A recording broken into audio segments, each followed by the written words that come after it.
Magandang umaga muli mga kapatid. So tayo dumako na po sa ating mensahe po sa umaga pong ito.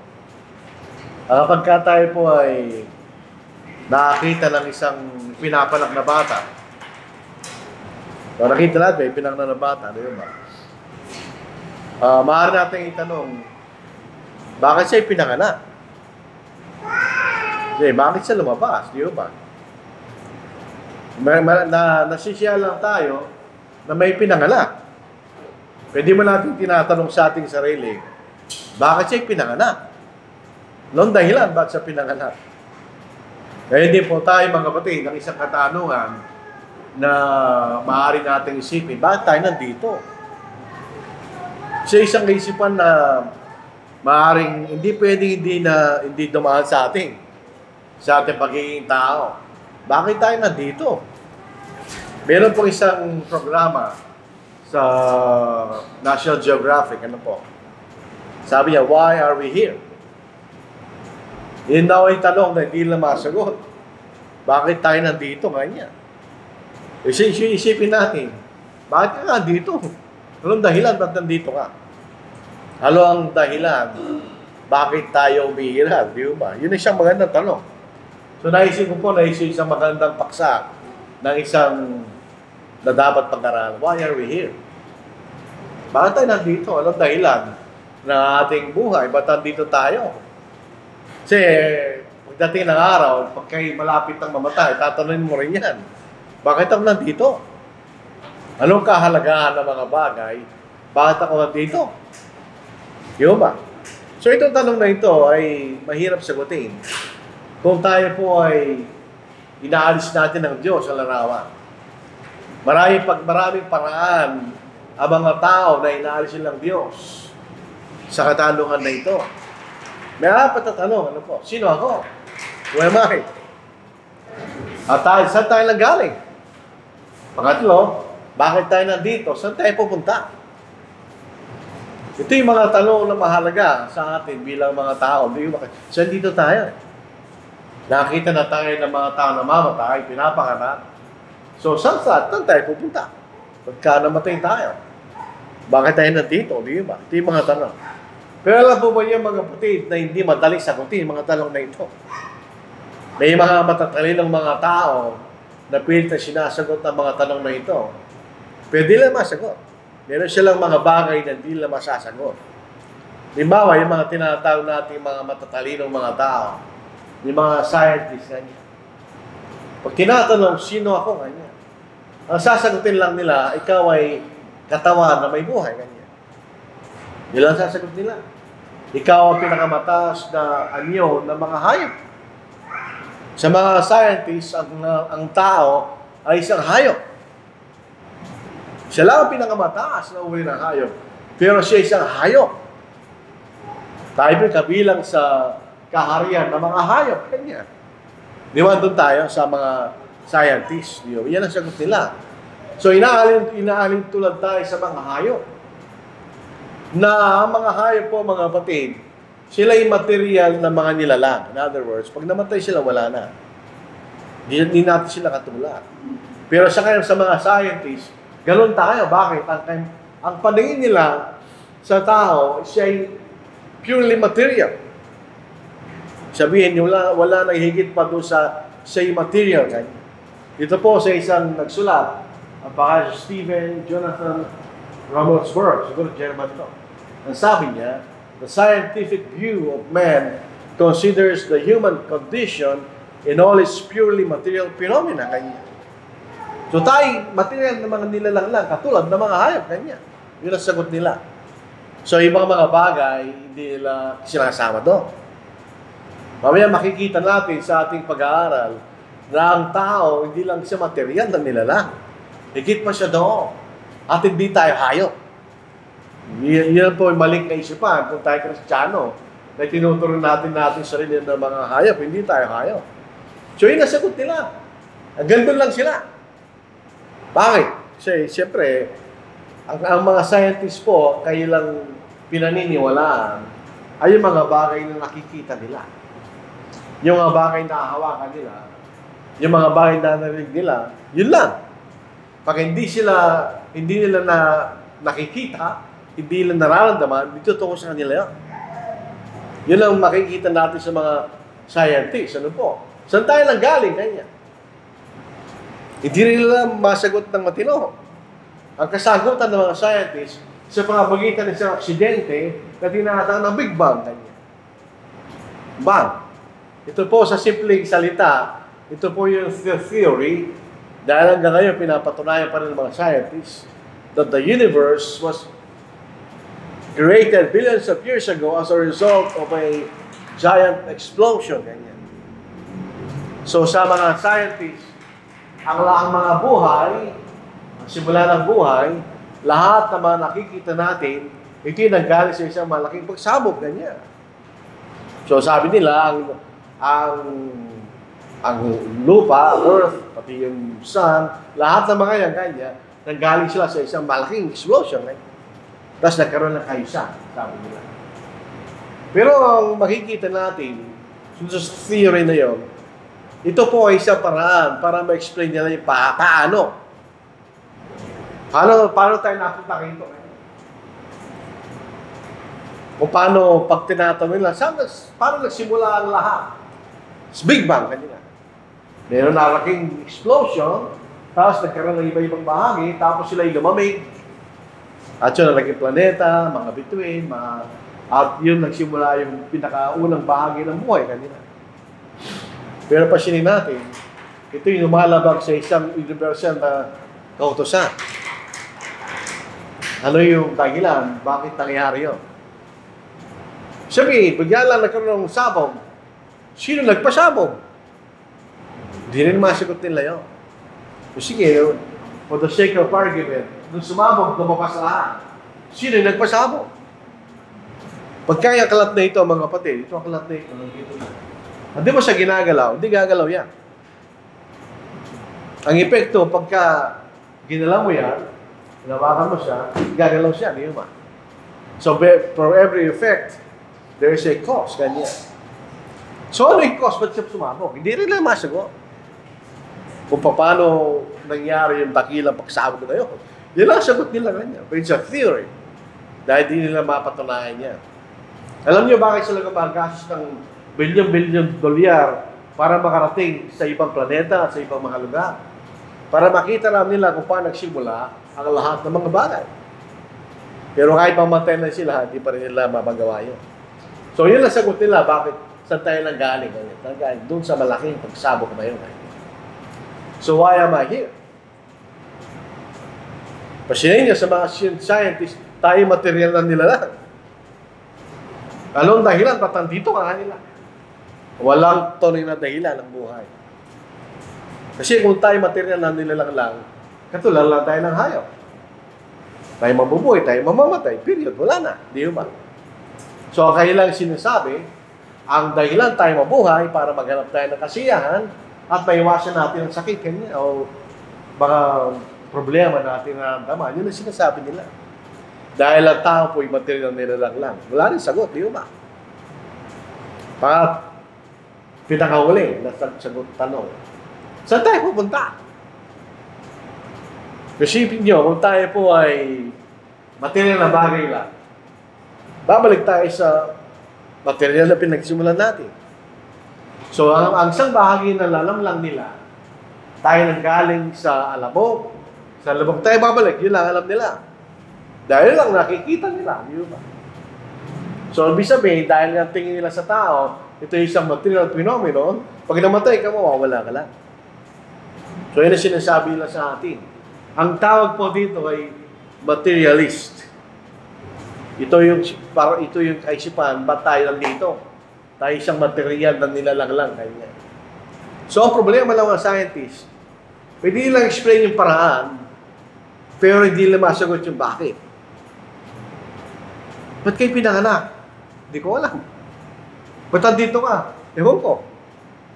Kasi material nila lang tayo, parang tayong aso, na nabuhay tayo, mamamatay, wala na ibang dahilan. Ganyan. Ito ang mga sagot at sa mga tanong na yan, kung wala ang Diyos. Bakit dito yung sa kalibutan? Bakit meron tayong pamahalaan? Hindi nila masagot yan. Saan nanggaling lahat yan? Hindi nila alam.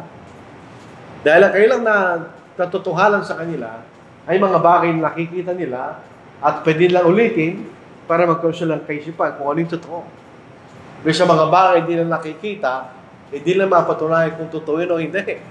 Kasi hindi nila nakikita, hindi nila pwedeng experiment, hindi nila pwedeng verify. So sa kanila, hindi totoo yun. Kaya pag tayo po ay sinagot natin talong na ito sa larawan na mayroong Diyos, madaling sagutin yan, mga kapatid. At ito ang dahilan ng pag-isipan natin. Ito ang dahilan bakit ang mundo'y sumasama. Kung ang kaisipan ng mundo, ang tao ay material na bagay lang, at siya mamamatay, hindi mahalagang mabuti at masama. Walang kahalagahan yun. Bakit? Mamamatay ka lang. Bakit ka pa magpapakabuti kung mamamatay ka lang? Kaya sabi niya, tayo minom, kumain, at tayo mamamatay. Kanya. Yun ang prinsipyo ng sanglibutan, di ba? Pag tinanong mo yung mga tao, ba mamamatay tayo, magpakasay na tayo ngayon. Kasi ang kailang prinsipyo, tayo material na nila lang, hindi so what? Babalik lang tayo sa lupa. Anong gagawin natin? Magpakasay na tayo ngayon. Pero hindi na kahulugan ng buhay, mga kapatid. Beyond material existence ang ating buhay. Papunta tayo sa paraan dyan ng Diyos. Yung mga scientists, mga kapatid, ito ang kailang pananaw. Kung ano yung totoo. Ang kailang tinatanggap ay yung mga bagay na pwede na naipaliwanag. Yung sinasabing rationalistic point of view. Pang isang bagay, di lang maipaliwanag, hindi totoo yan kanila. Ang mga bagay na pwedeng paliwanag, yan ang totoo sa kanila. Tingnan ninyo. Ito nga po, balikan natin si Stephen Jonathan Ravensburg. Three perspective on the human person. Dalawa ang sinabi niya. Yung scientific point of view, yung philosophical point of view na hindi rin totoo, at saka yung theological point of view. So yung scientific point of view, the scientific view of man considers the human condition in all its purely material phenomena kanya. Gandun lang sila. Yung material na bagay lang na nakikita nila. Introductively assumes that the inductive method of reasoning, tama naman yun kung totoo siya. Ginagamit yan sa justice, kailangan may ebidensya, kailangan ma-verify, totoo naman yun. From yung scientific method, totoo naman yun. So, sabi, kailangan makita para mapatunayan mo. Kaya lang, ang katotohanan, yung higit doon sa mga bagay na nakikita at mapatunayan natin sa mga bagay na ginagawa para ma-verify natin yun. And interpreted by the five senses.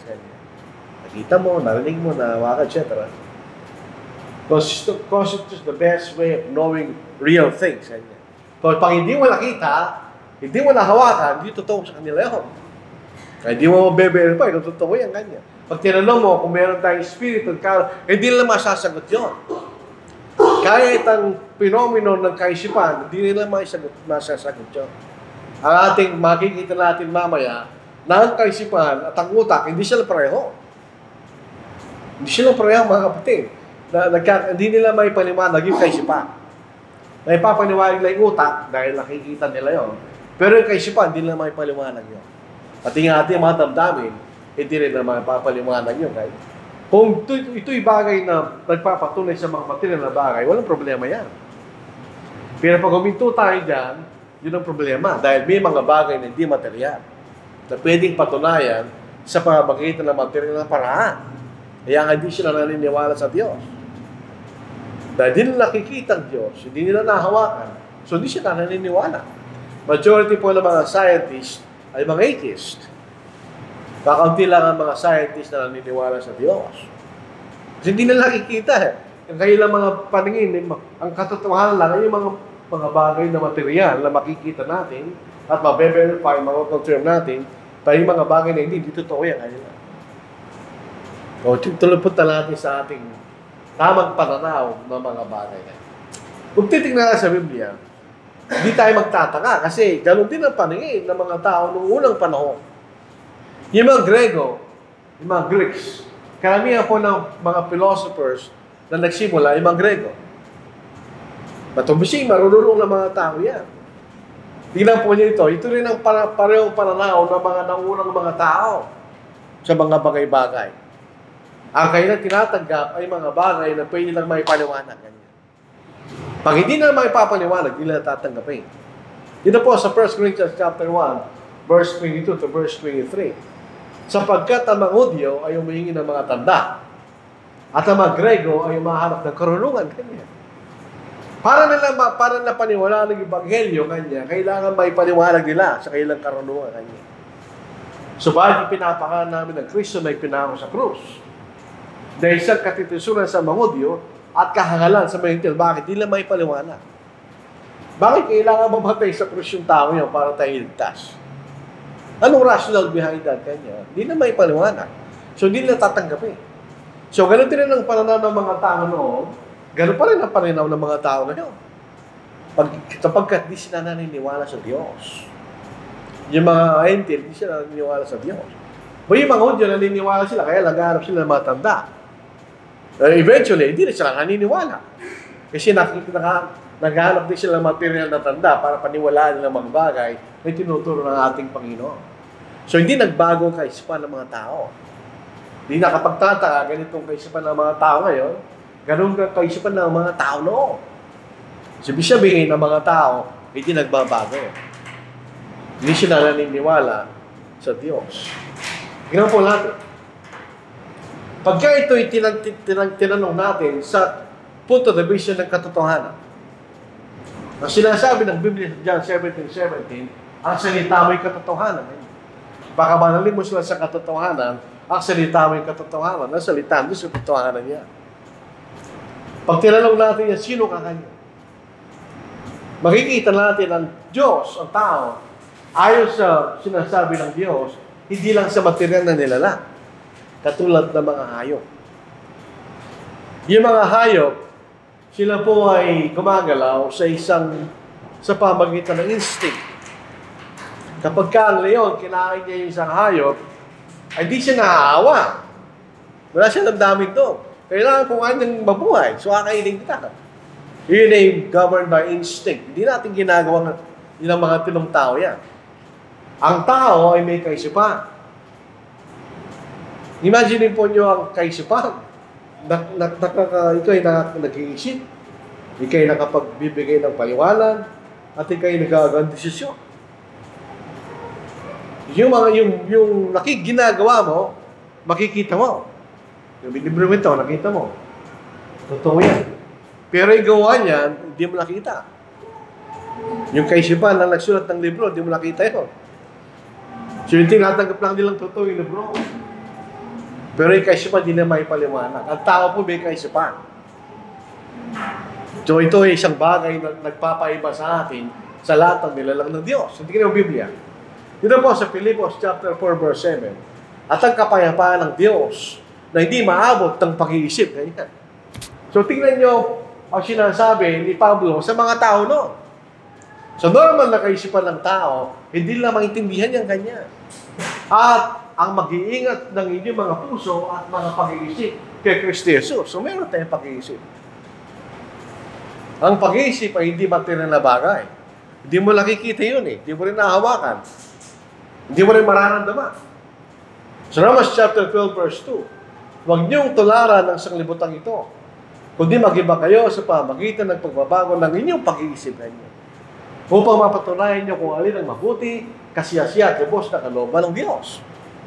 Ito rin po sa Filipos chapter 4 verse 8. Kahuli-hulihan, mga kapatid, anumang bagay na totoo, anumang bagay na kagalang-galang, anumang bagay na matwid, anumang bagay na malinis, anumang bagay na kaibig-ibig, anumang bagay na kapuri-puri, kung mayroong anumang kagalingan, kung mayroong anumang nararapat na puri, ay isipin yung mga bagay na ito kanya. So ang tao po ay may kaisipan. Meron siyang kakayahan na mag-isip, magpaliwanag, at gumawa ng desisyon kanya. So, hindi yan material, mga kapatid. Hindi natin nakikita yung kaisipan. Hindi pa din na napatunayan kung saan galing ang kaisipan. Ang ating kaisipan, hindi galing sa utak. Ano yun? Yung patay, may utak yun. Pero hindi siya nag-iisip. Hindi naman nawala ang utak ng patay, yung tao, patay. Pero hindi na siya makapag-iisip. So, hindi iba po yung kaisipan sa isip. Ang totoo, mga scientists, nahihirapan silang ipaliwanag kung ano yung kaisipan. Meron ako napanood sa TV noon, sinasabi nila, hindi na yung maipaliwanag kung ano yung kaisipan. May papaliwanag mo yung utak dahil yun na nakikita mo. Pero paano patutunayan yung kaisipan? Ang katotohanan niya, may mga tao na mentally ill. Pero walang depression yung utak nila. Sabihin yung mental illness ay walang kaugnay sa utak mo. Kasi kung based depressed ang utak nila, mayroong physical manifestation nyo, wala naman. Pero hindi tama kailang pag-iisip. Hindi yung mga kapatid. Kaya kung minsan mahirap pa ipaliwalag yung psychiatry. Kasi ang kailang pinapagaling yung kaisipan. Pero kaisipan, hindi material na bagay yun. Sabi ng mga scientists, the mind-body problem is really two problems. The item problem concerns the nature of mental items. Are they or are they not physical? Hindi nila may paliwanag yun. Dahil totoo niya, nasagot, hindi physical ang kaisipan. Kasi kung physical ang kaisipan, hindi nakita mo na, hindi nahawakan mo rin, hindi mo siya ma-measure. Kung ito yung material na bagay, ma-measure mo yan. Hindi mo siya ma-measure in an objective sense kung anong ating kaisipan. So, ang kaisipan at ang utak, hindi sila pareho. So, yung mga hayop, meron silang utak, pero wala silang kaisipan. So, kung ang utak ang pinagagalingan ng kaisipan, ang mga hayop, meron dapat silang kaisipan. Kung wala silang kaisipan, di ba? Tayo lang ang may kaisipan. So, yun ay dahil tayo tao. Tayo po ay may emosyon. Tayo lang ang nilalang na may emosyon na ginawa lang Diyos. Siguro yung mga hair. Pero sa lupa, tayo lang. Ang mga hayop, wala silang kaisipan at walang emosyon katulad natin. E paano yung aso? Instinct ng aso yun. Hindi naman actually kaisipan nyo, mga kapatid. Siguro pag pinakain mo siya, magdidepende siya sa'yo, titignan ka niya. Dahil inaalagaan mo siya. Kasi babalik niya sa iyo dahil inaalagaan mo siya. Tingnan niyo sa amin. Meron kami aso. Ang sinusundan-sundan lang si Jillian. Dahil yung aso, yan nanay niya.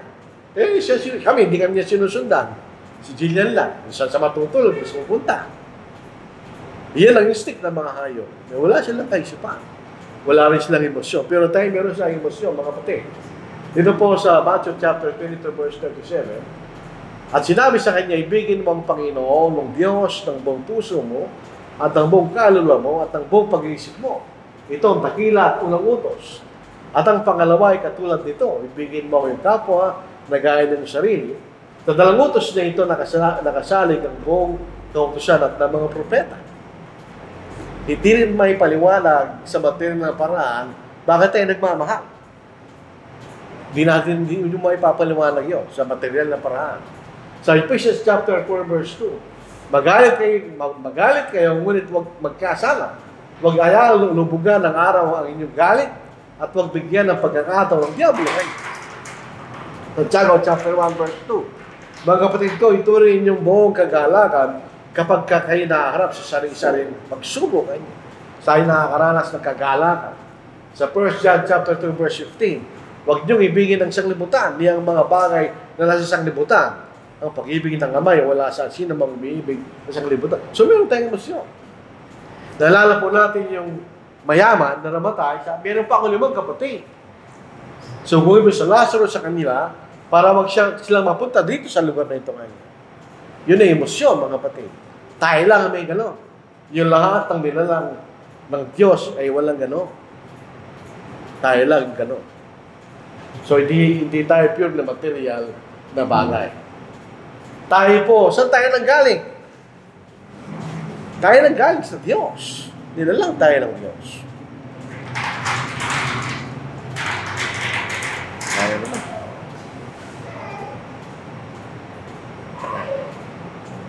So, pagka sinabi natin tayo nilalang ng Diyos, wala tayong problema sa sagot. Tagdagan po natin ang paglalalang ng bagay. Pag ginawa natin isang bagay na meron tayo layunin sa bagay na yun. At para matupad natin layunin sa bagay na dinibigyan natin siya ng design. Meron siyang design para magawa natin yung layunin ng bagay na yon. Yung gawa ng unang sasakyan, gawa mo lang sila ng design. Pinag-isipan nila yun. Dahil gusto nila magkaroon ng isang bagay na gumagalaw sa kanyang sarili kanya. So, gumawa sila ng design. Meron silang line, meron silang design.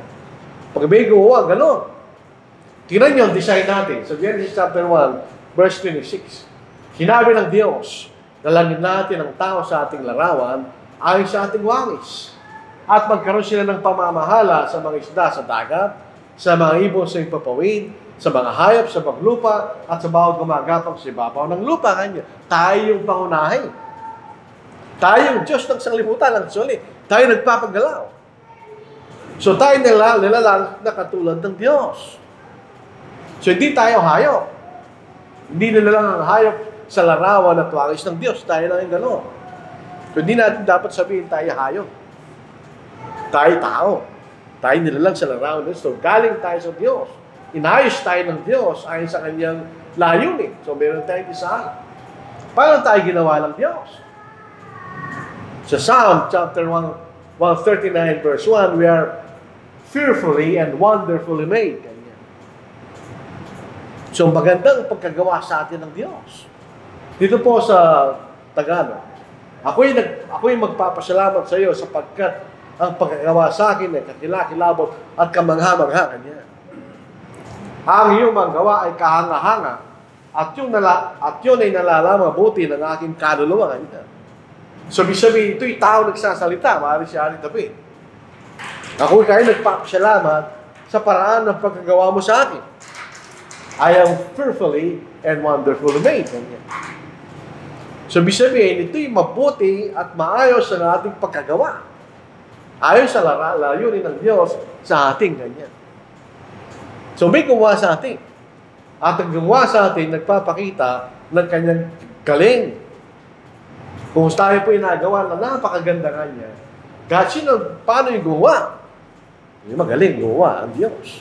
Ginawa tayo ng Diyos. Hindi aksidente lang. Ginawa talaga tayo ng Diyos. Tingnan po yung tao. Kaya kung kay doktor, dapat naniniwala ka sa Diyos. Ang mga bahagi ng tao, di na nagkataon yan. Lahat ng mga bahagi ng tao ay may layunin. At katulad ng makalanggam, yun ay nagkakaisa. Meron mga bagay na kontrolado natin sa ating katawan. Totoo yun. Pero majority ng ating katawan, hindi natin kontrolado. Dito po sa sinasabi, dito sa Wikipedia, ano po? The average 70 kilograms. Parang kasing bigat mo yan, mga kapatid. 150 pounds. Although the human body contains approximately 7 times 10 raised to the 27 zero. Ano ibig sabihin? 10 na may 27 na zero. Ganyan.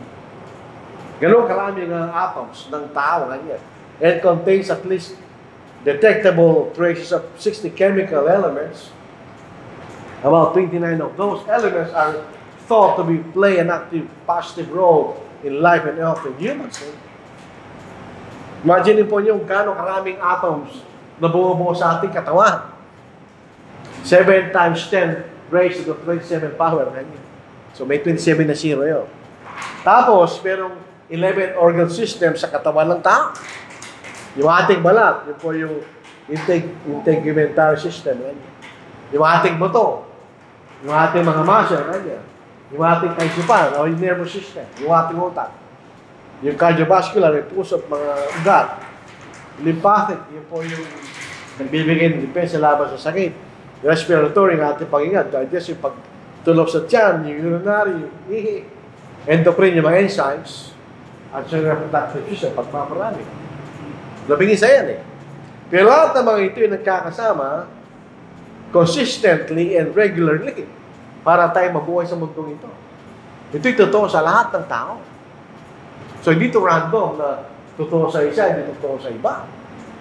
Kaya nga napag-aaralan nila ang katawan ng tao dahil pareho-pareho lang ang katawan ng tao. Walang naiba. Siguro may accident. May mga tao daw yung puso nila nakakabit sa kanan. Hindi ko alam. Pero ito yung totoo na sinasabi. So, ang katawan po ng tao, mayroon siyang design. Meron siya layunin. Hindi ito produkto ng sa aksidente, kundi ng Diyos. Kaya kung tayo naniniwala sa katawan ng tao, ganyan lahat ang ating katawan. Kay Pilipino, Amerikano, Hapon, Negro, ganun ang katawan ng tao. Kapag ito'y ginawa ng Diyos. We are fearfully and wonderfully made. Sabi po sumulat doon sa Psalm. Ngayon, tayo po'y nilalang sa larawan ng Diyos. Ang Diyos ay isang espiritu. Kaya tayo ng espiritu. Ang pagkakaiba natin sa Diyos, ang espiritu ng Diyos walang katawan. Wala sa physical na katawan. Tayo ay espiritu sa isang physical na katawan. In other words, yung nakikita nating katawan, hindi talaga ikaw yan. Ang talaga ikaw yung nakatira sa loob.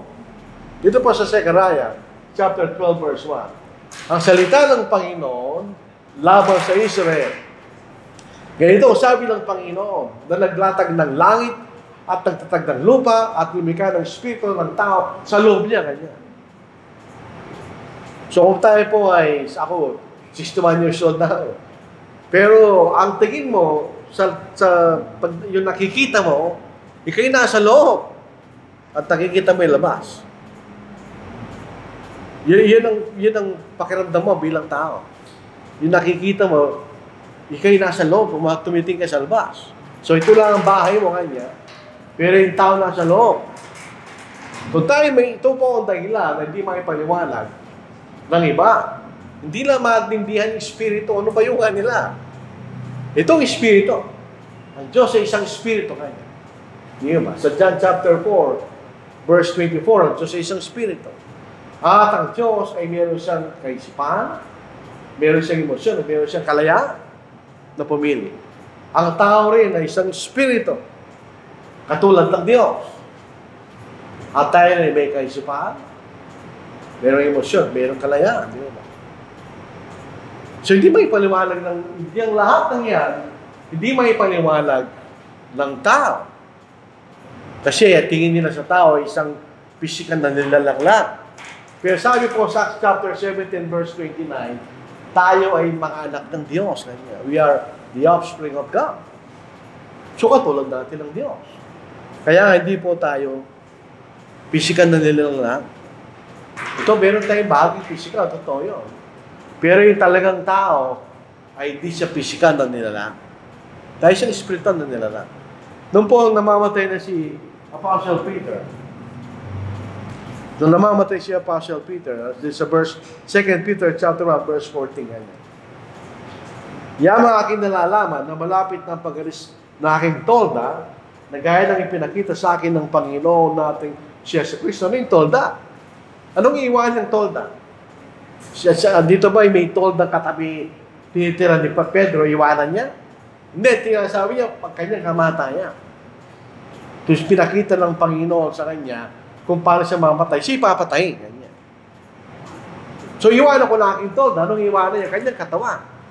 So, alis si Pedro sa kanyang katawan kanya. So, hindi lang tayo physical ng nilala.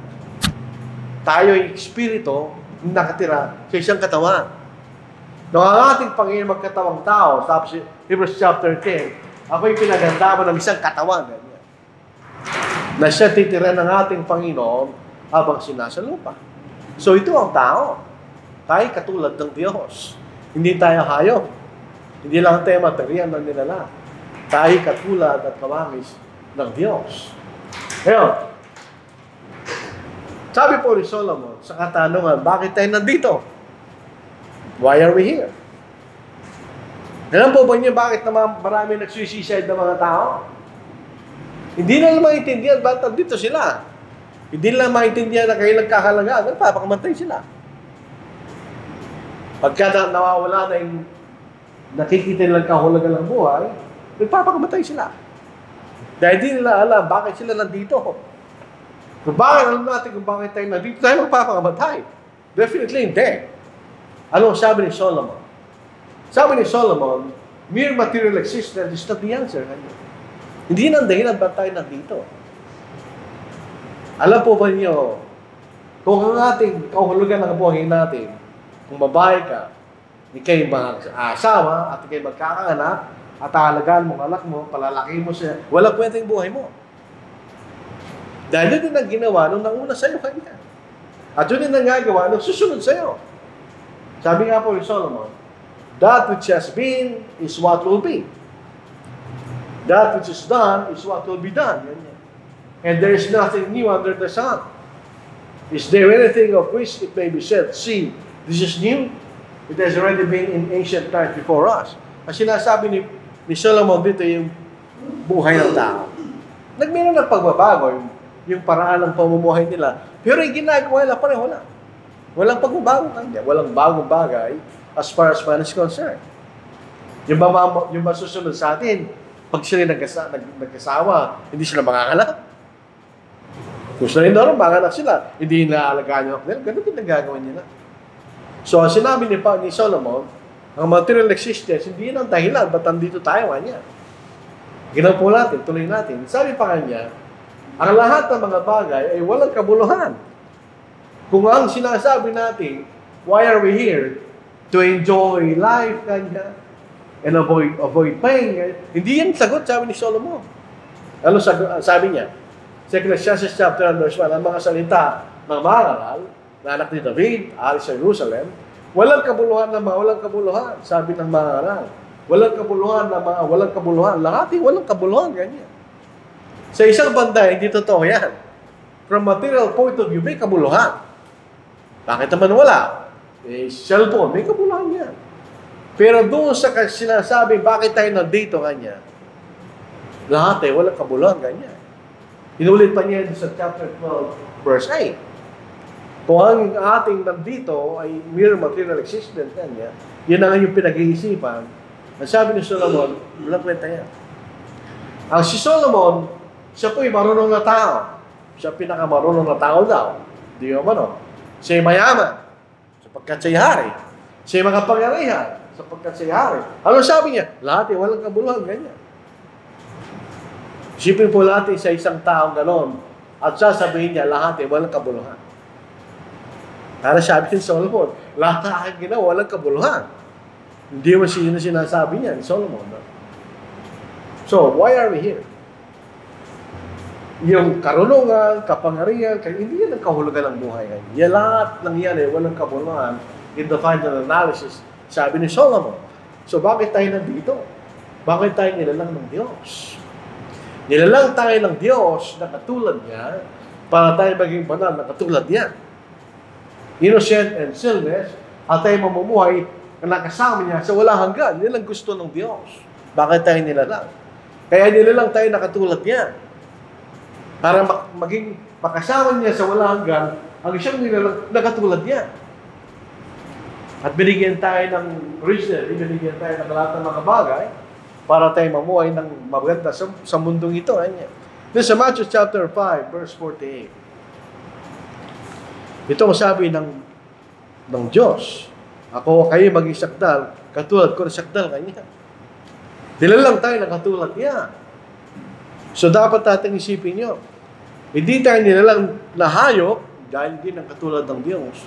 Tayo nilalang na katulad niya. Dito sa talata na binabasa ko natin, ito makikita natin. Kayo ngayon maging sakdal, kaya ng iyong ama sa langit na sakdal kanya. Katulad natin ng Diyos. Yan ang kanyang layunin, pag tayo nilalang. Ito'y sinira ng kasalanan. Doon nagkasala ng ating mga magulang sa alam-alang ide. Dahil nagkasala siya, hindi niya makakasama ang tamang kasalanan, ganyan. Kaya pinalaya sila. Ngayon, ito'y ibinalik ng ating Panginoon. Yun talagang layunin ng Diyos. Isang nilalang na katulad niya, na makakasama niya sa walang hanggan. Yun ang layunin niya, ba't tayo nilalang? Dito po sa binalik ito ng ating Panginoon, kaya siya namatay. Sabi sa Ephesians 2:8, for by grace you have been saved through faith, and that not of yourselves, for we are His workmanship, created in Christ Jesus. Tayo nilalang na ng una, nung tayo pinanganak. Katulad na nangyari sa ating mga magulang, tayo nagkasala. So tayo muling nilalang ng Panginoon. Kaya yung sinasabing tayo muling ipinanganak. Tayo muling nilalang ng Panginoon for good works, which God prepared beforehand that we should walk in them. Yun ang gusto niya nung lalangin niyang tao sa alamanan ng Eden. Na ang tayo lumakad sa mabuting gawa kanya, sa kalooban ng Diyos. Yun ang layunin niya. Kaya sinira ng kasalanan. Sa Colossians 3:10, and I put on the new man, kanya. So muli tayong nilalang, who is renewed in knowledge according to the image of Him who created Him. So anong proseso ng ating pananampalataya? Ibinabalik tayo unti-unti doon sa larawan ng Diyos. Kanya. Yun ang layunin ng Diyos. Dito po sa 2 Corinthians 4:16, therefore we do not lose heart. Itong problema kung material existence lang ating layunin sa buhay na ito. Bakit pag matanda ka na? Kulubot na yung mukha mo. Kasi material lang, di ba? Kasi mamatay ka lang. Ang sabi ni Pablo, therefore we do not lose heart, even though our outward man is perishing. Yun lang nakikilala ng mga tao, pero hindi ito nakikilala ng mga tao. Yet the inward man is being renewed day by day. Magkaiba sila. Yung ating material na pagkatao, natatanda, tumatanda, eventually mamamatay. Pero yung talagang tao nasa loob, hindi. For our light affliction, which is but for a moment, is working for us a far more exceeding and eternal weight of glory. While we do not look at the things which are seen, yan lang nakikita ng mga scientists. But at the things which are not seen, yan ang hindi nila naintindihan. For the things which are seen are temporary, but the things which are not seen are eternal. Yan ang hindi nila naintindihan. So, tayo po ay nilalang ng Diyos muli kay Kristo Jesus para maibalik niya yung layo niya nung tayo nilalang originally. Na maging katulad niya at makasama natin siya sa walang hanggan. Yun ang dahilan ba't tayo nandito. So, pag ipinanganak ang isang sanggol, yun ang dahilan ng Diyos. Naalala ko ng bagong tao kanya sa pag-asa na maging katulad ko siya. At makakasama ko siya sa walang hanggan, ganyan. Yun lang sagot kung bakit tayo nandito. At kaya nga, sinasabi ni Solomon, paano tayo maging katulad ng Diyos? At paano natin siya makakasama sa walang hanggan? Itong sabi ni Solomon, let us hear the conclusion of the whole matter. So anong pinag-uusapan kanya? Lahat ng mga bagay. Anong kabuluhan ng lahat ng mga bagay kanya? Fear God and keep His commandments, for this is man's all. Yan ang layunin ko, sabi ng Diyos. Matakot kayo sa akin, sumunod kayo sa akin kautusan, maging katulad ko kayo at makakasama ko sa walang hanggan. Ganyan. Yun ang kasiyahan ng Diyos. Bakit tayo nilalang? Walang pagkakaiba sa kasiyahan ng isang tao na gawa ng isang saranggola. Nalilipanin ko mataas. Masiya siya. Okay, ginawa ko kanya. Yun din ang Diyos. Gusto niya tayo maging kasama niya at makatulad niya at makasama siya walang hanggan. Yun ang kasiyahan ng Diyos. Kung bakit tayo nilalang ng Diyos. Na sinira ng kasalanan muling inayos ng ating Panginoon. Saan tayo pupunta? Hindi rin ito masagot ng mga tao. Saan tayo pupunta? Pupunta tayo sa libingan. Walang tao sa libingan. Actually, yung mga bagay na ginagawa natin, from human standpoint, respeto lang sa namatay. Pwede natin sinuwi, pero mo itapon yan. Wala na yung tao doon eh. Kaya lang, bilang tao, yung respeto natin siya, inaayos sa magandang paraan. Huwag natin, para kaya lang natin siya nililibing, para wag lang siya mga mohi. Pinagaganda lang natin yung libingan bilang respeto sa kanya. Pero hindi tayo doon pupunta. Hindi tayo pupunta sa libingan. Hindi lang yun ang layunin ng ating buhay para lang tayo pupunta sa libingan. Hindi yan. Ito po sa 2 Corinthians, pinasa natin in chapter 4, verse 17. For our light affliction, which is but for a moment, is working for us a far more exceeding and eternal weight of glory, while we do not look at the things which are seen, but at the things which are not seen. Yung libingan, nakikita mo yun eh. Yung pupuntahan natin, hindi natin nakikita from physical point of view. For the things which are seen are temporary, but the things which are not seen are eternal. So pupunta tayo sa isang lugar na walang hanggan. Yun ang sinasabi ni Apostle Paul. Ito from Christian point of view. Siyempre, pupunta tayo sa kalalatian, sa walang hanggan. Ganyan. Sa John chapter 14 verse 1. Let not your heart be troubled. You believe in God, believe also in me. In my Father's house are many mansions. If it were not so, I would have told you. So, meron tayo pupuntahan, di ba? Di lang tayo pupunta sa libingan.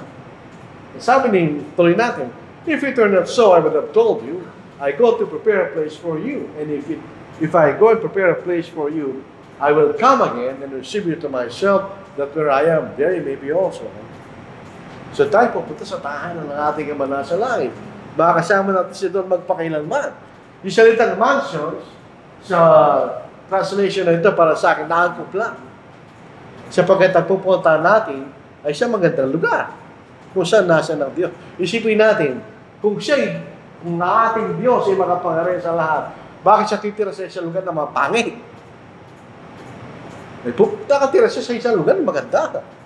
Higit sa mga kagandahan ng tao. Bilib tayo sa mga mansion na malalaki. Ginawa lang ng tao yun. Imagine natin yung mansion na ginawa ng Diyos. Doon tayo pupunta kanya. Kung tayo po ay maging katulad ng ating Diyos. Sa Revelation 21 verse 3, and I heard a loud voice from heaven saying, Behold, the tabernacle of God is with men, and He will dwell with them, and they shall be His people. And God Himself will be with them, and be their God. And God will wipe away every tear from their eyes. There shall be no more death, nor sorrow, nor crying. There shall be no more pain, for the former things have passed away. Yan ang langit. Dito sa lupa, diyan lahat yan. Hindi natin maiwasan yan. Kaya pag gawin natin, hindi natin maiwasan yan. Mararamdaman natin, maranasan natin ang bawat sa dyan. Pero hindi sa langit. So, isang magandang lugar ang inanda sa atin ng Diyos. Nung dalangin tayo ng Diyos sa lupa, yung halamanan na ginawa ng Diyos ay maganda. Yun ang pinakamagandang lugar na matatagpuan natin sa lupa. Kaya atin nasira ng kasalanan, so inilipat niya sa isang lugar na hindi maaaring puntahan ng kasalanan. Sa langit, kung siya nakatira, di ba? So, doon pupunta tayo kung katulad natin ng Diyos. Pero meron pang isa. Kung tayo katulad ng mga materialist, na naniniwala ang tao ay isang material na nilang at inaalis natin ng Diyos sa ating mga buhay, at di natin binibigyan ng kanyang dapat na ating respeto sa Diyos. Tandaan po natin yun. Pupunta tayo sa impyerno. Sayin natin, in flaming fire, taking vengeance. Kaya nga ang ating Panginoon hindi siya gumanti. Ibinigay na lang niya sa Diyos na siyang matuwid na hatol kanya. Dahil siya gaganti. In flaming fire, taking vengeance on those who do not know God. Hindi nakilalang Diyos. And on those who do not obey the gospel of our Lord Jesus Christ. Alam po ba niyo na ang sanglibutan, hindi nila kilalang Diyos? Hindi nila kilalang Diyos. Sinasabi nila, ang Diyos hindi pwedeng magparusahan. Pag-ibig yan, hindi tayo parurusahan ng Diyos. Bakit natin nahatulan itong mga taong ito na hindi mo alam kung babae lalaki? Mahal sila ng Diyos. Di totoo yun. Ang Diyos ay matuwid. Mayroong pagmamahal, totoo yun. Pero may siya'y matuwid.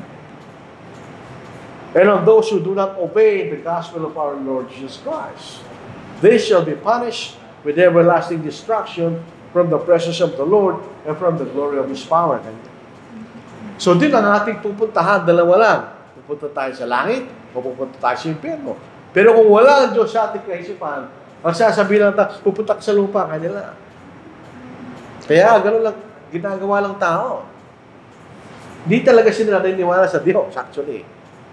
Meron silang mga reliyon, pero hindi nila pinaniniwalaan ng Diyos. Pero wala rin ng Diyos sa kanila. So sila pupunta. Pupunta lang tayo sa lupa niya. Magpakasay na tayo ngayon. Baka mamamatay ka lang bukas. Yun lang kahulugan ng buhay sa majority ng mga tao. Paano kung ganun ka? At kayo namatay. Tingnan ninyo yung mga tao ito. Ito yung mga tao sikat at kinikilala. Itong tao ito si Thomas Paine, a leading atheistic writer in the American colonies. So sikat na tao ito. Mas sikat siya kay Alexander Campbell. O yung mga nasa Amerika, mas sikat ang tao ito. Nung siya mamamatay na sabi niya. Ang mga tao, hindi sila naniniwala sa Diyos habang sila'y buhay. Pero pag dumating siya sa kamatayan, naniniwala sila na may Diyos. Kasi hindi nila makipaliwanag kung saan sa pupunta. At ano, kailan darat na. Imagine natin si Apostle Paul, hindi siya ganito. Siya sabi ng tao ito kanya, stay with me for God's sake. So biglang may Diyos ngayon. I cannot bear to be left alone, Lord. Help me. Oh God, what have I done to suffer so much? What will become of me hereafter? I will give worlds if I have them. The days of reason had never been published. Gumawa siya ng akla. Days of reason. So hindi siya naniniwala sa Diyos dahil hindi may paliwanag ang Diyos. Oh Lord, help me. Christ, help me. No, don't leave. Stay with me. Send even a child to stay with me. For I am on the edge of hell. You're alone. If ever the devil and an agent have been the one, ba't siya natatakot? Natatakot siya. Dahil hindi niya alam kung siya pupunta. Kumpara natin kay Apostle Paul, sipin natin. Si Apostle Paul, siya naniniwala sa Diyos. At siya'y sumunod sa Diyos. Nung siya namamatay, hindi siya natatakot. Kasi alam niya kung siya pupunta. At alam niya, hindi siya pupunta sa kapahamakan. Basahin natin siya pa. Kumpara natin sa tao ito, magkaiba sila eh. Si Apostle Paul, nung siya buhay, hindi siya kasi sikat ng tao ito. Ito'y sikat na tao. Pero kung siya mamamatay, hindi na siya sikat. Ginan po niya si Apostle Paul. Sabi nito, sa verse 7, verse 6, tungkol sa akin, ako'y binuo sa tulad sa inuminuming ang handog at ang panahon na aking pagpano'y dumating na. Nagipaglaban ng panahon, buti pagkikipaglaban, at tapos siya naging takbuhin, inigatan ko ang pananampalataya. Kaya't mula kayo nakalaan na sa akin ang puto ng katwiran, na dinigay sa akin ng Panginoon, na tapat na hukom sa araw na yon. At hindi lamang sa akin, kundi sa lahat din naman, na nag-aangat ang kanyang pagpapakita. Meron ba takot to? Ito isang joyful expectation, di ba? Ito ay fearful expectation. Huwag mo kong iwan. Marami po ito, pero ilan na lang piliin natin. Ito pa sikat na tao. Si Voltaire. Sigurado narinig na lahat ng pangalan na ito. Famous anti-Christian atheist. Siya naniniwala sa Diyos. Pag ikay malakas at nasa kataasan ng kalusugan at kapangyarihan, maraming tao hindi siya naniniwala sa Diyos. Pero pagdating ng kailang kahinaan at kamatayan, bigla siya naniniwala sa Diyos. Sabi rito, I am abandoned by God and man. He said to his physician, Dr. Foshin or Fokin, kung alam ang pronunciation, I will give you half of what I am worth if you will give me 6 months of life. When he was told this was impossible, he said, then I shall die and go to hell. His nurse said, for all the money in Europe, I wouldn't want to see another unbeliever die. All night long he cried for forgiveness. Pero tapos na yun. Tapos na yung panahon ng paghingi ng kapatawaran. Meron pang dalawa. Isa pa. Sikit ito mga tao ito, mga kapatid. Si Cesar Borgia, Italian nobleman, politician and cardinal. So siya Katoliko. While I lived, I provided for everything but death. Now I must die. And I'm prepared to die. Yung nakatataka tayo nito, sabi niya, cardinal. Pero siya isang atheist. Sinatatakot ang batay kanya. Ito pa, panghuli. Pangalan po nito. Thomas Hobbes, political philosopher. I say again, if I had the whole world at my disposal, I will give it to live one day. I am about to take a leap into the dark. So pag walang Diyos sa ating buhay, at kayo mamamatay, hindi mo lang kung saan pupunta. Kung ay kayo sipa, kayo pupunta lang sa lupa, hindi totoo ito. Naniniwala sila, hindi sila pupunta sa lupa lang. Sabi niya, I am about to take a leap into the dark. Ay, ganyan. So tignan po ninyo, mga tao, yun nilang maniwala, pero sa likod ng ulo nila actually, naniniwala sila may Diyos. At lumilitaw yan pag sila ay mamamatay na. Dahil di rin na may paliwanag kung anong kahulugan ng kamatayan. Di ba? So, kalulusulos ang ating kalagayan kung ganyan tayo. So, nakikita ko mga kapatid, kung naiintindihan natin kung bakit tayo nandito, at tayo po'y binayayaan na magkaroon tayo ng anak, alam din natin bakit siya pinanganak. Siya pinanganak para maging katulad ng Diyos at makasama ng Diyos sa walang hanggan. So siguro tayong yung mga susunod na maging magulang na wala pang mga anak, yan ay isipin natin. Tulungan natin ang Diyos na maging katulad ng Diyos ang ating mga anak para makasama natin sila nakasama ng Diyos sa walang. Ganun din tayo. Yun ang dahilan. Kung tayo mamamatay na wala sa Diyos, katulad ng mga tao ito, nakakatakot yun. Lalo tayo mga Kristiyano. Kasi alam na natin ang totoo. Iniisip natin, kung hindi tayo tapat, pag namatay tayo, paano? Alam natin kung saan tayo pupunta, di ba? So, bilang panghuli. Kaya, alam niyo ba't naisip itong aral na ito? Dahil may isang kapatid na isang Kristiyano, sabi taga Texas. Kilala ko siya dahil miyembro siya doon sa isang church sa Pasadena na tumutulong sa akin ngayon. Pero nag-retire na siya sa isang medical physician. Lumipat na siya ng kongregasyon. So, gumawa po siya ng libro.